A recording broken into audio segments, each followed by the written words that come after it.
very strict noise discipline, very strict. I mean, you know, the tiniest noise could give you away, you know, and stealth was our ally. Once we initiated contact, well, I'd be talking, we're in contact with the enemy. I say again, we're in contact with the enemy. And all we had to do was fire mission. FDC, and they already had the positions plotted in the Fire Direction Control Center.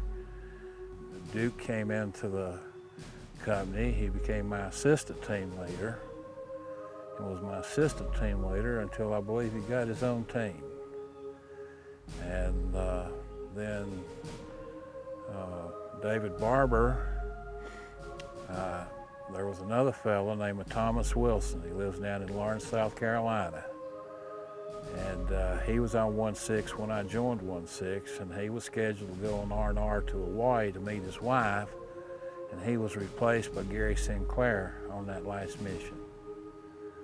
And he had been with 1-6, and I mean, he was on it when I joined it.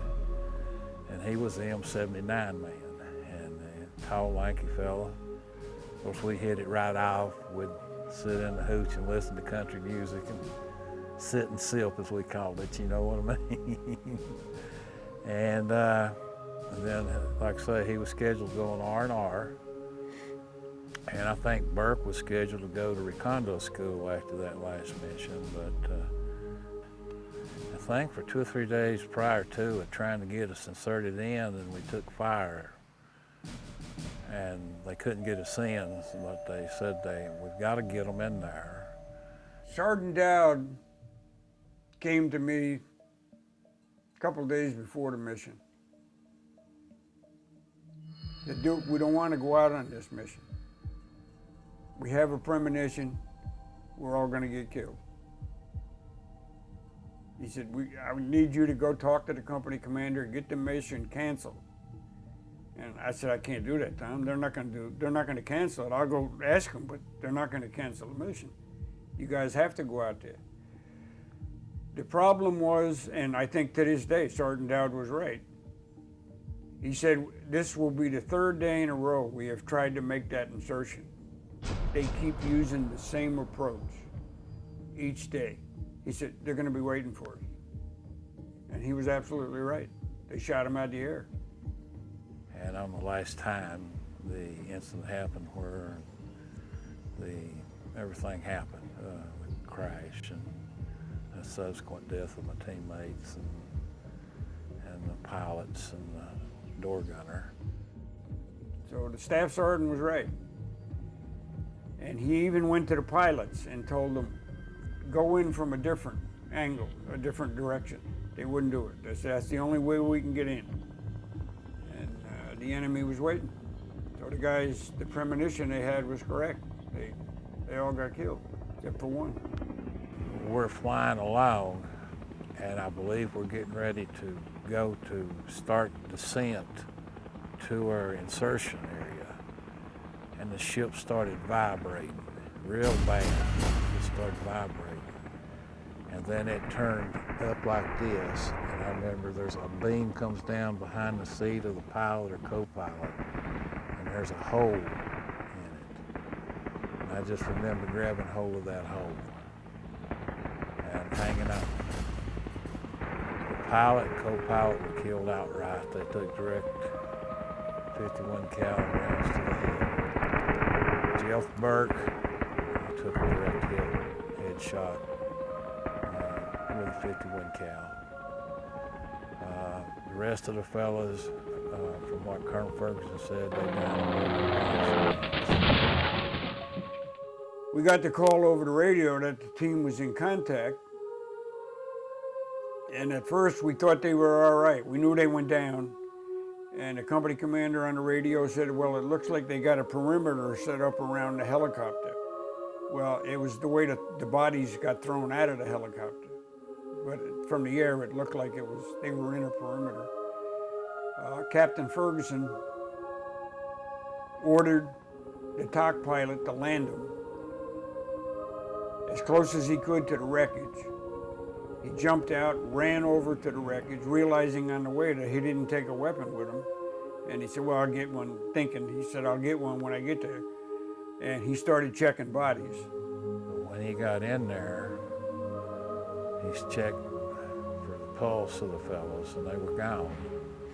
And then he heard a moan come from inside the wreckage, and of course the helicopter was completely upside down. And there was a hole in the roof of the chopper. And I was trying to struggle to climb my way back up out of that hole. And I was messed up pretty bad. The ship hit the ground. It lost its whole tail section from the cabin back. It went back up in the air roughly about 300 feet, if not more, turned upside down and came down like that. And the people in the TOC, I guess, with my hand on the headset, I was squeezing the button, and all they could hear was screams as it went back down. And don't know whether that was screams from me or screams from everybody. And that everybody, Gary was out on a mission in another part of the DMZ.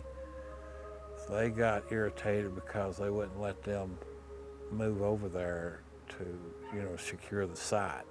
They had to sit there and stay in their position and listen to this on the radio. All of a sudden, we heard on the radio that their helicopter was shot down up in the hills.